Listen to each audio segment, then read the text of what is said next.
सुबह नाश्ता करके हम अपने मेजबानों से जंतोई का रास्ता मालूम करके उनका शुक्रिया अदा करते हुए इजाजत लेकर चल पड़े। वहां से जंतोई तक सड़क मौजूद थी। 2-3 घंटों में पैदल चलते हुए हम जंतोई पहुंच गए थे।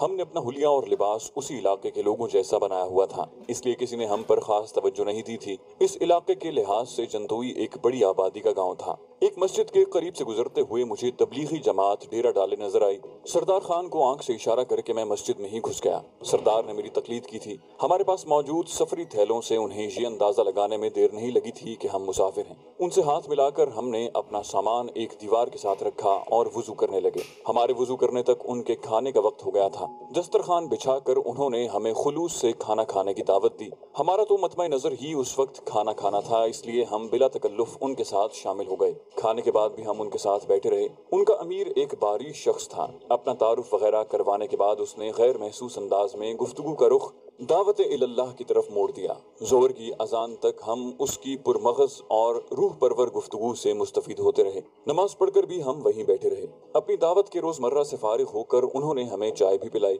उसके बाद हम उनसे रुखसत हो लिए। हमारा इरादा लगी नराय तक जाने का था, ताकि अगले दिन हम सुबह सवेरे ही अपनी जगह पर बैठ सकें। असर से पहले ही हम लगी नराय पहुंच गए थे, लेकिन वहां रुकने की बजाय हम आगे बढ़ते गए। लगी नराय गांव से आगे मुसलसल चढ़ाई थी। जब हम वहां पहुंचे तो शाम का मलगजा अंधेरा छा चुका था। मुकम्मल अंधेरा छाने से पहले हमने रात गुजारने के लिए जगह तलाश कर ली। दरख्तों के झुंड में मौजूद एक बड़ी चट्टान के नीचे हमने अपना सामान रखा और अतराफ में घूमकर चंद मिनटों में काफी सारी खुश्क लकड़ियां इकट्ठी कर ली। वहां अच्छी खासी सर्दी महसूस हो रही थी। अपनी गर्म चादरें दाएं बाएं बांधकर हमने हवा की आमद का रास्ता रोकने की वाजिबी सी कोशिश की और फिर आग जला दी। ऐसे मौके के लिए हम पहले से इंतजाम करके चले थे। सरदार स्टील का कटोरा निकाल कर चाय बनाने लगा। चनों वगैरह से बने ग़िज़ाइयत से भरपूर मखसूस बिस्किट हमारे पास मौजूद थे। 2-3 बिस्किट ही आदमी को 12-13 घंटे के लिए खुराक से बेनियाज कर देते थे। चाय वगैरह पीकर सरदार ने मेरा स्लीपिंग बैग नीचे बिछाया और अपने स्लीपिंग बैग में घुसकर सो गया, जबकि मैं रात 1 बजे जागता रहा। इस दौरान मैंने आग को बुझने नहीं दिया था। 1 बजे सरदार ने मेरी जगह संभाल ली और मैं सो गया। मेरी आंख सरदार के जगाने पर खुली। वो चाय तैयार कर चुका था। नाश्ते से फारिग होकर हम बगैर वक्त जाया किए ज़ेड़ा केल की जानिब बढ़ गए। हथियार के अलावा हमने बाकी सामान वहीं छोड़ दिया था। वो चोटी करीबन 300-400 मीटर आगे थी। उसकी बुलंदी भी लगी नराय से कुछ ज्यादा थी। 15-20 मिनट में हम वहां थे। मजीद घंटा भर लगाकर हमने अपने लिए एक फायरिंग पोजीशन बना ली, ऐसी जगह जहां से हमें आसानी से नहीं देखा जा सकता था। कच्चा रास्ता काफी नीचे से गुजर रहा था। ये जगह ऐसी थी कि वहां से सड़क तक उतरने के लिए काफी दूर जाकर रास्ता मिलता था। वो दर्रानुमा रास्ता बन रहा था। हमें अपनी जगह पर छुपे घंटा भर ही हुआ होगा कि मुझे बाएं जानिब हरकत नजर आई। दूरबीन तो हमारे पास मौजूद नहीं थी। मैंने ड्रैगनॉफ राइफल की टेलीस्कोप में देखा। 2-3 आदमी ऊपर आ रहे थे। उन्होंने हाथों में क्लैशनकोफें थामी हुई थी। उनके इत्मीनान को देखकर पता चलता था कि वो इस बात को जानते हैं कि इस पहाड़ी पर आर्मी की कोई पिकेट लगी हुई नहीं है, और ऐसा लाजमी तौर पर इस वजह से था कि वो आर्मी की हरकत से बाखबर रहते थे। मजीद कुछ देर की जुस्तजू के बाद मुझे उनकी सही तादाद मालूम हो गई। मैंने कहा, सरदार खान 5 आदमी हैं और तमाम के पास क्लैशनकोफे हैं। सरदार मुस्कुराया, गोया तुम्हारी 5 गोलियां जाया हो गईं। वो एक अच्छा निशानेबाज था। पठान यूं भी हथियार के इस्तेमाल के माहिर होते हैं, और वो एक स्नाइपर भी था। अब भी उसूलन ड्रैगनॉफ राइफल उसके हाथ में होनी चाहिए थी, क्योंकि वो मुझसे सीनियर था। लेकिन उसके बरक्स उसने खुद क्लैशनकोफ पकड़ी हुई थी और मेरे हवाले स्नाइपर राइफल की हुई थी। मैंने मजाही अंदाज में जवाब दिया, होने दो जाया। सरदार ने दरख्तों के अकब से बरामद होने वाले आदमियों को देख कर कहा, अब मुझे भी नजर आ गए हैं। वो तमाम अपने लिए मुनासिब जगह तलाश करने लगे। हमने जानबूझकर ऐसी जगह पर फायरिंग पोजीशन बनाई थी जहां से नीचे सड़क पर फायर करना नामुमकिन नहीं तो बहुत ज्यादा मुश्किल जरूर था। इसी वजह से उन्होंने उस टेकरी को नजरअंदाज कर दिया था। चंद मिनटों के अंदर उन्होंने अपने लिए मुनासिब जगह तलाश कर ली थी। 2 आदमी हमारे छुपने की जगह से फकत 50 गज दूर ही बैठे थे। उनसे 60-70 गज हटकर 2 आदमी एक बड़े पत्थर के पीछे लेट गए थे। उनका 5वां आदमी हमसे 200 गज के फासले पर एक बड़े दरख्त के तने के साथ बैठा था। उसके हाथ में मुझे वायरलेस सेट भी नजर आया। मैंने घड़ी पर निगाह दौड़ाई। 11:30 होने को थे। चंद किलोमीटर के फासले पर मुझे गर्दो गुबार उठता नजर आया। ये वही सम थी जिस जानिब से आर्मी काफिले ने आना था। मेरे कानों में दहशतगर्दों के कहकहे की आवाज आई। नामालूम किस बात पर वो हंस रहे थे। उनके हमले का तरीक़ाकार मुझे मालूम था। क्लैशनकोफ के सेफ्टी लीवर को ब्रस्ट पर सेट करके ये बैरल का रुख आर्मी के जवानों की तरफ करके ट्रिगर दबा देते थे और जब तक मैगजीन खाली नहीं हो जाती ट्रिगर दबाए रखते। इस तरह अंधाधुंध फायरिंग की जद में पाक आर्मी का कोई ना कोई जवान लाजमी आ जाता और यही उनकी कामयाबी होती। सरदार ने सरगोशी करते हुए नजदीक मौजूद दो आदमियों की तरफ इशारा किया। मेरा ख्याल है पहले इन्हीं दोनों का सर उड़ाना। मैंने नफी में सर हिलाते हुए सरगोशी की, नहीं पहले दूर वाले। दूर वालों को अगर हमारी भिनक मिल गई तो वो छुप सकते हैं, ये दोनों तो घड़े की मछली हैं। उसने इस बात में सर हिलाया। सही है। अगले आधे घंटे में आर्मी का काफिला करीब पहुंच गया था। काफिले के करीब पहुंचते ही मैंने सबसे दूर मौजूद शख्स के सर का निशाना साध लिया। पहली 3 गाड़ियों के गुजरने के साथ ही उन्होंने एकदम फायर खोल दिया था। तमाम खुद तो पत्थर के पीछे छुपे थे, अलबत्ता उनकी क्लैशनकोफ की नाल पत्थर की एक जानिब से आगे को निकली हुई थी। इस तरह के अगर उनके खिलाफ दुरुस्त फायर भी किया जाता तब भी वो सामने से आने वाली गोली से महफूज रहते। लेकिन उस वक्त उनकी बदकिस्मती कि उनके अकब में हम मौजूद थे। माहौल गोलियों की तड़तड़ाहट से गूंज उठा था। ऐसी सूरत हाल में ड्रैगनोव की गोली की आवाज किसने सुनना थी। मेरे ट्रिगर दबाते ही उनका पहला आदमी लुढ़क गया। वो जिस तने की आड़ में बैठा था वहीं नीचे ढलान की तरफ मुंह के बल गिरा था। अगली 2 गोलियों ने 100 गज दूर पड़े दोनों आदमियों की खोपड़ियों में सुराख कर दिए थे। सरदार ने भी क्लैशनकोफ तैयारी की हालत में पकड़ी हुई थी, मगर ये सिर्फ हिफ्ज़ मा तकद्दुम के तौर पर था। आर्मी के जवानों ने जवाबी फायरिंग शुरू कर दी थी, इसलिए फायरिंग की आवाज कानों के पर्दे फाड़ रही थी। हमारे नजदीक पड़े दोनों जवान अभी तक अपने साथियों की हलाकत से नावाकिफ थे। मैंने उनकी बेखबरी से फायदा उठाते हुए एक के सर में गोली उतार दी। इस मर्तबा उसके साथी को पता चल गया था। उसने हिरासा नजरों से अपने साथी की खून चुका लाश देखी। उसके साथ ही उसकी नजर अपने दूसरे साथियों की तरफ उठी। उन्हें बेहिस्सो हरकत देखकर वो झुके झुके अंदाज में वहां से दूर हटने लगा। इन बहादुरों की हिम्मत बस इतनी ही होती है कि छुपकर फायर करो और जब देखो कि आगे से ईंट का जवाब पत्थर से मिल रहा है तो फिर भागो। उन्होंने भी घात के लिए जो जगह चुनी थी उसके अकब में भागने का वसी रास्ता मौजूद था। अकबी ढलान से उतरकर वो जहां मर्जी चाहे जा सकते थे। इन घने जंगलों, हाथ की लकीरों की तरह फैले नदी नालों, गारों, खड्डों और समंदर की लहरों की तरह हद निगाह तक नजर आने वाले पहाड़ी सिलसिलों में चंद अफराद को ढूंढना जितना मुश्किल है उसका अंदाजा हर वो शख्स आसानी से लगा सकता है जिसने इन इलाकों को देखा हुआ है। मैंने उसे चंद कदमों से ज्यादा आगे नहीं जाने दिया था। ड्रैगनोव की गोली उसके कूल्हे पर लगी थी। वो मुंह के बल गिर पड़ा। मैंने कहा, सरदार, इसे जिंदा पकड़ना है। उसने मजाही अंदाज में कहा, ठीक है बॉस। यूं भी उसे जिस जगह गोली लगी है अब घसीट कर ही कहीं जा सकता है। अचानक कान फाड़ देने वाला धमाका हुआ और हमसे 200 गज दूर मार्टर का गोला लगा। मैंने नीचे झांका। आर्मी के जवानों ने एक बड़ी चट्टान के अकब में मार्टर गन लगा ली थी। मैंने जल्दी से आईकॉम ऑन किया। SS for 1 alpha over. मुझे पहली कॉल के जवाब में 1 अल्फा की आवाज सुनाई दी। Send your message over. मैंने बेसब्री से कहा, 1 अल्फा, आप काफिले के साथ हैं? ओवर। आवाज आई, हाँ साथ हूं तो तुम्हें सुन रहा हूं ना, वरना इतनी दूर तक आवाज कहाँ जाती है? ओवर। मैंने कहा, तो फिर जल्दी से मार्टर का फायर रुकवाओ। यहाँ अब हम 2 ही बच गए हैं। 5 बंदे थे, सारे जहन्नम वासिल हो गए हैं। ओवर। गुड कहकर खामोशी छा गई थी। उसी वक्त एक और गोला पहले गोले से 50 गज हमारी तरफ लगा था। मैंने कहा, alpha 1 for SS over. Wireless पर आवाज आई, अल्फा 1 फॉर SS ओवर। मैंने मुख्तसरन कहा, यस। वो बोले, फायर रुकवा दिया है और वेट। उसने बात दरमियान में छोड़ दी। एक लम्हे की खामोशी के बाद उसकी आवाज दोबारा उभरी, SS, हमारे दाएं जानी पहाड़ी पर कोई स्नाइपर मौजूद है। ओवर। मैंने कहा, लोगों को उस तरफ आड़ में कर लो, मैं देखता हूँ। ओवर। और मेरी निगाहें सामने की पहाड़ी पर घूमने लगी। खुशकिस्मती से सूरज मेरे पीछे चमक रहा था।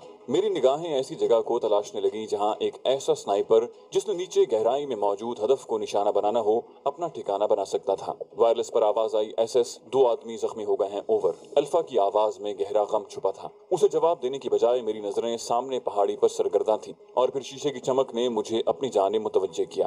मैंने बगैर ताखीर के टेलीस्कोप साइट के अदसे से उस समत देखा। सब्जे का ढेर मुझे ये बावर करवाने के लिए काफी था कि वहाँ 2 स्नाइपर मौजूद थे। उनके छुपने का अंदाज जाहिर कर रहा था कि वो बाकायदा स्नाइपर की तरबियत हासिल कर चुके हैं। मैंने कहा, सरदार, सामने वाली पहाड़ी पर मौजूद दरख्तों के झुंड के साथ वाली टेकरी का फासला मेरे ख्याल में तो 800 मीटर होगा। उसने फौरन जवाब दिया, नहीं, 1000 मीटर से कम नहीं है। चूंकि हमारे पास लेजर रेंज फाइंडर नहीं था इसलिए मैं अंदाजे वाला कुलिया इस्तेमाल कर रहा था। मैंने कहा, ठीक है, 900 रेंज लगा दी है। میں نے فوراً اپنے اور اس کے اندازے کی औसत نکالتے ہوئے 900 کی رینج لگائی اور اس سبزے کی ڈھیر پر شست ساتھ لی۔ اچانک مجھے ہلکی سی حرکت دکھائی دی، شاید اس نے سر اوپر اٹھا کر دیکھنے کی کوشش کی تھی۔ میری انگلی نے فوراً ٹریگر کی آزادانہ حرکت کو پورا کیا۔ ہلکے سے دھماکے کے ساتھ میں نے اٹھتے ہوئے سر کو نیچے گرتے دیکھا۔ ایسا دو صورتوں میں ہو سکتا تھا، یا تو اسے گولی لگ گئی تھی یا وہ اگلی گولی سے بچنے کے لیے لیٹا تھا، لیکن اس کے ساتھ پڑے ڈھیر میں حرکت ہوئی تو مجھے یقین ہو گیا کہ میرا پہلا اندازہ درست تھا، وہ میری گولی کا شکار ہو چکا تھا۔ میں نے اندازے سے بالکل صحیح رینج لگائی تھی۔ دوسرے بے وقوف نے ایک دم اٹھ کر بھاگنے کی کوشش کی تھی۔ ڈریگن رائفل عام سنائپر رائفل کے برعکس سیمی آٹومیٹک ہے، اس لیے مجھے رائفل کو دوبارہ کاک کرنے کی ضرورت نہیں تھی، اور زمین سے اٹھ کر اس نے یوں بھی مجھے زیادہ ہدف مہیا کر دیا تھا۔ یقیناً گولی اس کی گردن کے تھوڑا نیچے دونوں کندھوں کے بیچ میں لگی تھی۔ وہ منہ کے بل گر گیا تھا۔ SS for alpha over, send your message over. Alpha کی آواز میں غصے کی آمیزش صاف محسوس کی جا سکتی تھی۔ میں نے کہا ہدف کو کامیابی سے نشانہ بنا دیا گیا ہے، آپ اپنا سفر جاری رکھیں۔ آواز آئی گڈ اوور اینڈ آل۔ اس کے لہجے میں غصے کی جگہ اطمینان اور خوشی تھی۔ میں نے کہا سردار اپنے دوست کو سنبھالو۔ یس باس کہہ کر وہ تھوڑی دور اوندھے لیٹے دشمن کی طرف بڑھ گیا۔ میری نظریں چاروں جانب سرگرداں رہیں۔ ممکن تھا کوئی چھپا ہوا شکاری ہماری طاق میں ہوتا، مگر سردار کو بخیر و خوبی اس زخمی کے پاس پہنچتے دیکھ کر میں نے اطمینان کا سانس لیا۔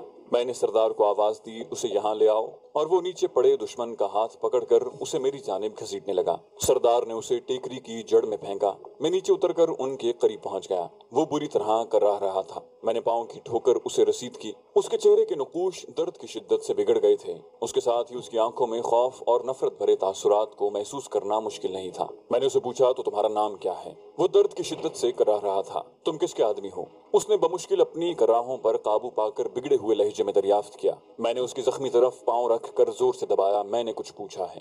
اس نے درد سے چلاتے ہوئے کہا میرا نام ضمیر خان۔ میں نے پوچھا تو تم کس کے آدمی ہو؟ وہ بولا تم اچھا نہیں کر رہے، سردار قبیل خان تم لوگوں کو نہیں چھوڑے گا۔ درد سے تڑپتے ہوئے بھی وہ دھمکی دینے سے باز نہیں آیا تھا۔ میں نے اپنی حرکت دہراتے ہوئے اگلا سوال پوچھا، یہ پانچوں سردار قبیل خان کے آدمی تھے؟ وہ بولا ہاں، اور خدا کے لیے میں ہر بات کا جواب دوں گا، تم یوں نہ کرو۔ زخم پر مسلسل پڑنے والے دباؤ سے اس کی ٹانگ بری طرح سے کانپ رہی تھی۔ اس مرتبہ میں نے اس کے ساتھ اکڑوں بیٹھتے ہوئے پوچھا، وہ سامنے پہاڑی پر جو دو آدمی موجود تھے وہ بھی قبیل خان کے آدمی تھے؟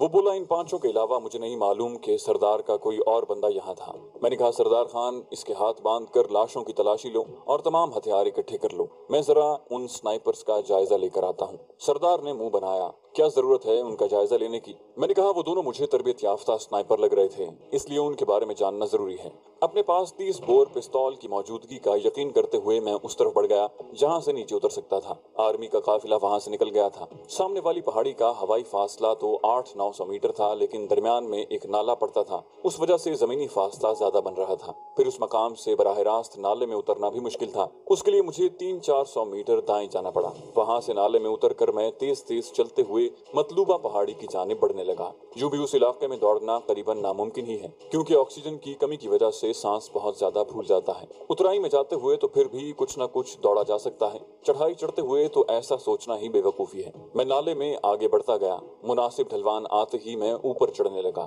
درمیان سے کچھ اوپر پہنچتے ہی میں نے پستول ہاتھ میں پکڑ لیا تھا۔ مطلوبہ جگہ کے قریب پہنچ کر میں دبے قدموں آگے بڑھنے لگا۔ ان دونوں میں سے اگر کوئی زندہ بچ گیا ہوتا تو مجھے نقصان بھی پہنچا سکتا تھا۔ یہ بھی ممکن تھا کہ ان کا کوئی تیسرا آدمی بھی وہاں موجود ہوتا، لیکن یہ صرف امکان تھا۔ سنائپرز عموماً جوڑیوں میں اپنا کام کرتے ہیں یا پھر اکیلے۔ ایک چٹان کے پیچھے چھپ کر میں نے چند سیکنڈ سنگن لی اور پھر اپنا سر آگے کو نکال کر ان کا جائزہ لیا، مگر ان کے بدن میں حرکت نظر نہیں آ رہی تھی۔ پھر بھی احتیاط کا دامن ہاتھ سے چھوڑے بغیر میں ان کی جانب بڑھا۔ سب سے پہلے میں نے اس کا جائزہ لیا جو فرار ہونے کی کوشش میں میری گولی کا نشانہ بنا تھا۔ میں نے اسے سیدھا کیا۔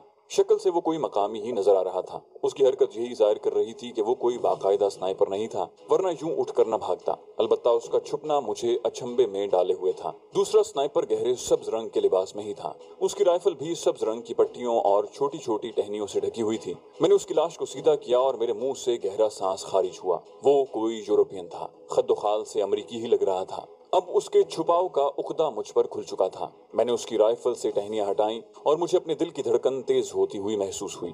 ٹہنیاں ہٹتے ہی بیرٹ MM 107 میرے سامنے پڑی۔ मेरे दिल की धड़कनों को मजीद तेज कर रही थी। ये अमेरिका की इजाद करदा आला क्वालिटी की स्नाइपर राइफल थी। इसकी रेंज 1850 मीटर है। उसकी मैगजीन में भी 10 गोलियां पड़ती हैं। मैं अपने वहां आने के फैसले को दिल ही दिल में सराहने लगा। उस राइफल के लिए तो मैं कराची तक भी पैदल जा सकता था। मैंने उस अमेरिकन की लाश की तलाशी ली। टांग के साथ बंधे ग्लॉक 19 को देखकर मुझे लगा शायद मैं ख्वाब देख रहा हूँ। अपने मुंह पर एक जोरदार थप्पड़ मारने के बाद भी जब साइलेंसर लगा ग्लॉक मौजूद रहा तो मुझे यकीन आ गया कि आज मेरी किस्मत उरूज पर है। ग्लॉक होल्स्टर के साथ खोलकर मैंने अपनी टांग के साथ बांधा। उसके सामने बिखरा स्नाइपिंग का जरूरी सामान समेटकर उसकी पुश्त पर बंधे मजबूत झोले में डाला। उसमें दूरबीन, laser range finder, wind meter, compass, GPS, जदीद नाइट विजन साइट और इसी तरह की जरूरत की चंद और चीजें शामिल थीं। उसके हाथ पर एक कीमती घड़ी भी बंधी हुई थी। उसके साथ एक चमड़े की मजबूत पट्टी भी थी जिसमें बैरेट M107 के 10 राउंड तरतीब से लगे हुए थे। गोलियों का एक डिब्बा उसके झोले में भी मौजूद था। मजमूई तौर पर उसके पास 30 गोलियां मौजूद थीं, जिनमें से वो 3 गोलियां ही फायर कर सका था। उसका मजीद एमुनिशन मंगवाना मुश्किल नहीं था। दूसरे आदमी की तलाशी लेने पर चर्स, नस्वार, एक चाकू और थोड़ी सी नकदी निकली। उसके पास क्लैशनकोफ थी। उसकी क्लैशनकोफ को गले में लटका कर मैंने बैरेट M107 कंधे पर रखी और नीचे उतरने लगा। 1.5 घंटे बाद मैं सरदार के पास पहुंच गया था। मजबूरी तौर पर मैं 2.5 घंटे लगा कर आ रहा था। सरदार अहम काम निपटा चुका था। तमाम लाशें उसने एक गड्ढे में डाल दी थी। उनके पास मौजूद आईकॉम सेट उसने अपने कब्जे में कर लिया था। एक आईकॉम सेट मुझे उस स्नाइपर के पास भी मिला था, बल्कि उसके साथ तो एयरफोन भी था जो उसने कान में लगाया हुआ था। मुझे देखते ही सरदार ने शिकवा किया, बड़ी देर लगा दी। मैंने कहा, अल्लाह के बंदे, जो कुछ मुझे वहां मिला है अगर उसके लिए 1 हफ्ता भी लग जाता तो कम था। मैंने मुसरत भरे लहजे में जवाब दिया, बैरेट M107, दूरबीन, compass, wind meter, laser range finder, Glock 19 और बहुत कुछ। ये कहते हुए मैंने M107 कंधे से उतार कर उसके सामने रख दी। अरे वाह, ये उनके पास कैसे? हैरानी भरे लहजे में कहते हुए वो M107 का जायजा लेने लगा। मैंने इंकशाफ किया ये एक अमेरिकन स्नाइपर के पास था। उसने इस बात में सर हिलाते हुए कहा, इतना कीमती सामान एक अमेरिकन के पास ही हो सकता है। बहरहाल अब क्या करें, हमारे पास कुल 7 क्लैशनकोफें और 2 स्नाइपर राइफल्स मौजूद हैं। मैंने अपना 30 बोर पिस्तौल उसकी जानिब बढ़ाया। पहले तो तुम ये अपने पास रखो। उसने मुंह बनाते हुए पिस्तौल पकड़ लिया। शुक्रिया, मैंने बगैर लगी लिपटी रखे कहा। ग्लॉक तो मैं दे नहीं सकता। वो बोला, ग्लॉक तुम दे नहीं सकते और M107 तुमसे अच्छी में चला नहीं सकता। नतीजा वाज़ेह है। उसकी बात करने के अंदाज पर मुझे हंसी आ गई। वो बोला, हंसने की जरूरत नहीं है, अब इसके बारे में क्या करना है? उसने जख्मी की जानिब इशारा किया जिस पर गशी तारी थी। यकीनन उसका काफी सारा खून बह चुका था। मैंने कहा, इससे काफी कुछ पूछना था। वो बोला, मैंने अच्छी तरह खंगाल लिया है। तुम सिर्फ ये बताओ कि इसका करना क्या है ताकि यहाँ से निकलने की करें। इनका पता करने को आ भी सकता है। मैंने इस बात में सर हिलाते हुए पूछा, सही कहा, काफी देर हो गई है। वैसे उनके पास जो आईकॉम था उस पर उन्हें क्यों नहीं पुकारा जा रहा? वो बोला, आईकॉम तो मैंने ऑफ कर दिया था। मैंने उसके हाथ से दहशतगर्दों वाला आईकॉम लेकर ऑन किया, लेकिन कोई आवाज सुनाई न दी। चलो निकलते हैं। मैंने होल्स्टर से ग्लॉक निकालकर एक गोली जख्मी जमीर खान के सर पर जाया की और सरदार को चलने का इशारा किया। तमाम हथियार हमने उठा लिए थे। अगर हमें मालूम होता कि हमें इतनी ज्यादा क्लैशनकोफें मिलने वाली हैं तो कम से कम क्लैशनकोफ पर तो इतनी रकम खर्च न करते। जिडा केल से उतरकर हम लगी नराए उस जगह पहुंचे जहां हमने रात गुजारी थी। अपने सफरी झोले वगैरह हमने वहीं छोड़ दिए थे। सबसे पहले उस पत्थर के साथ एक मुनासिब जगह ढूंढकर हमने 4 क्लैशनकोफें और उनके फालतू मैगजीन छुपा दिए। लगी नराए से 200 गज नीचे आकर हमने एक और जगह पर 2 क्लैशनकोफें और उनके फालतू मैगजीन छुपा दिए। बैरेट M107 को हमने निहायत महफूज जगह पर छुपाया था, ऐसी जगह जहां किसी का गुमान भी न पहुंचता, क्योंकि मैं उस कीमती और मुफीद राइफल को खोना नहीं चाहता था। उसका कैरिंग बैग मजबूत प्लास्टिक का था, इसलिए मैंने उस पर कोई कपड़ा वगैरह लपेटने की जरूरत महसूस नहीं की थी। हम बैरेट को छुपाकर बमुश्किल 2-3 कदम आगे चले होंगे कि आईकॉम से आवाज आने लगी, रोशन खान, रोशन खान। सुन रहा हूँ गुलजान, कहो। गुलजान की आवाज आई। हम अच्छी तरह देख चुके हैं, यहाँ कोई मौजूद नहीं है। उसकी बात खत्म होते ही रोशन खान की करख्त आवाज आई, ठीक है, जमीर खान की लाश को भी बाकी चारों के साथ उसी गड्ढे में डालकर ऊपर पत्थर डाल दो।